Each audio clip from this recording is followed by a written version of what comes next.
بسم الله الرحمن الرحیم شروع کوم پنوم د الله چې بخون کې مهربان دی. سبح لله ما في السماوات وما في الأرض وهو العزيز الحكيم.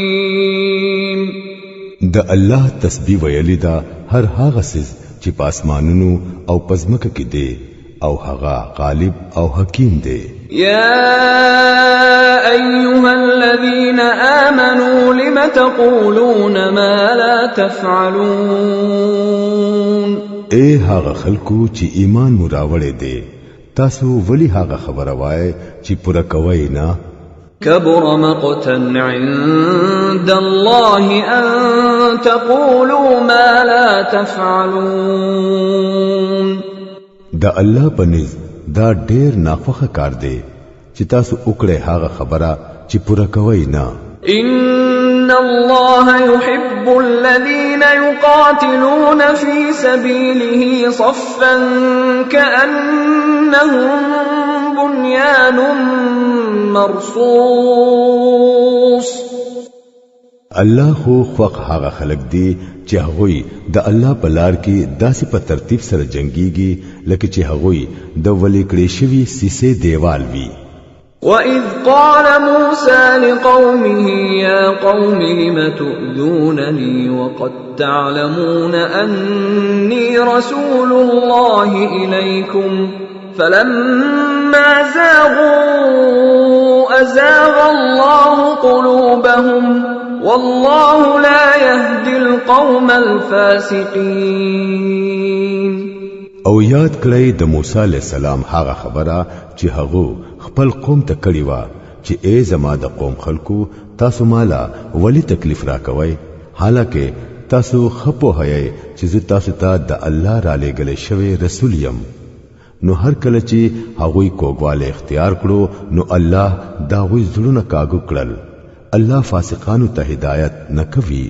وَإِذْ قَالَ عِيسَى ابْنُ مَرْيَمَ يَا بَنِي إِسْرَائِيلَ إِنِّي رَسُولُ اللَّهِ إِلَيْكُمْ مُصَدِّقًا لِمَا بَيْنَ يَدَيَّ مِنَ التَّوْرَاةِ وَمُبَشِّرًا بِرَسُولٍ يَأْتِي مِن بَعْدِ اسْمُهُ أَحْمَدُ. فَلَمَّا جَاءَهُم بِالْبَيِّنَاتِ قَالُوا هَذَا سِحْرٌ مُبِينٌ. او یاد کړئ د عیسی ابن مریم علی السلام هغه خبره چې هغه کړی و چې ای بنی اسرائیلو زه تاسو ته د الله را لېږل شوی رسول یم تصدیق کوونکی یم د هغه تورات چې زمانه مخکې راغلی دی او موجود دی او زیره ورکوونکی یم د یو رسول چې زمانه رستو برازي او نوم به احمد وی. خو هر کله چې هغه ته د صفا صفا نخو سره راغې نو هغه اویل چې دا خو ښکاره دوکه ده. ومن اظلم ممن افترى على الله الكذب وهو يدعى الى الاسلام والله لا يهدي القوم الظالمين.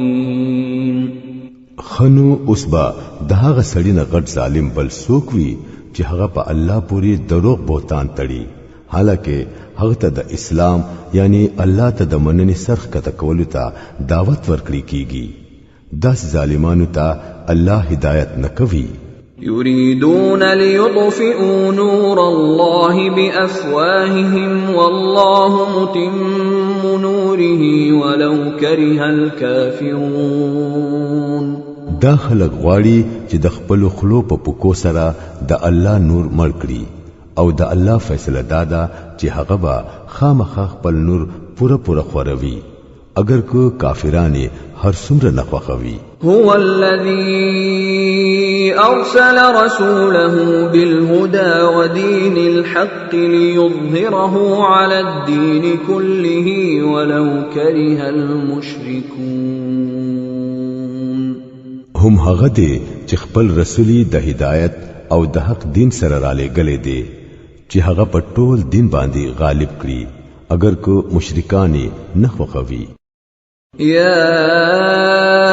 أيها الذين آمنوا هل أدلكم على تجارة تنجيكم من عذاب أليم.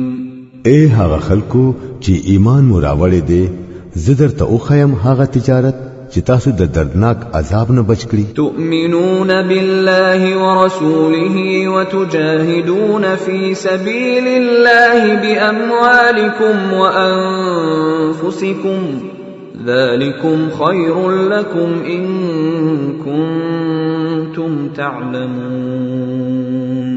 يغفر لكم ذنوبكم ويدخلكم جنات تجري من تحتها الأنهار ومساكن طيبة في جنات عدن ذلك الفوز العظيم. ایمان راوړی په الله او داغو پر رسول باندې او jihad وکړی د الله په لار کې پخپلو مالونو سره او پخپلو ځانونو سره هم دا ستاسو د پاره بهتره ده که تاسو پوهه گئے. الله بس تاسو گناهونه معاف کړي او تاسو به داسې باغونو ته داخل کړي چې لاندې بتري نهرونه بهيږي او د همیشه اوسېدو په جنتونو کې بدرلا بهترین کورونه درکړي. دا لویه کامیابی ده. واخرى تحبونها نصر من الله وفتح قريب وبشر المؤمنين. او هغه دویم سیز چې تاسو یې غواړئ هغه به هم درکړي، یعنی د الله د طرف نه امداد او نږدې حاصلېدونکي فتح. اے نبی صلی الله علیه وسلم مؤمنانو ته د دې زیری ورکړه. يا أيها الذين آمنوا كونوا أنصار الله كما قال عيسى ابن مريم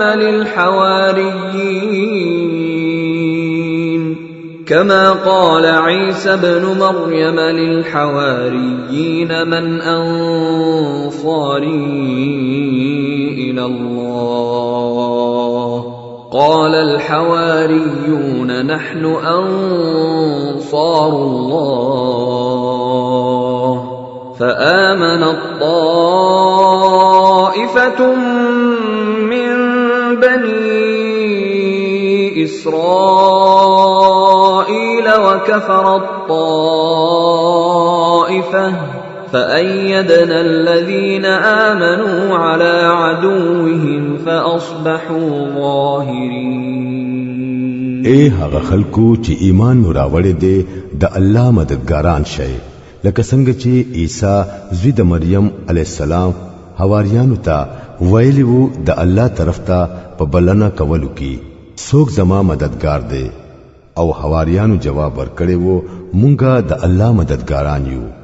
په هغه وخت کې د بنی اسرائیلو یوې ډلې ایمان راوړو او بل ډلې انکار وکړو.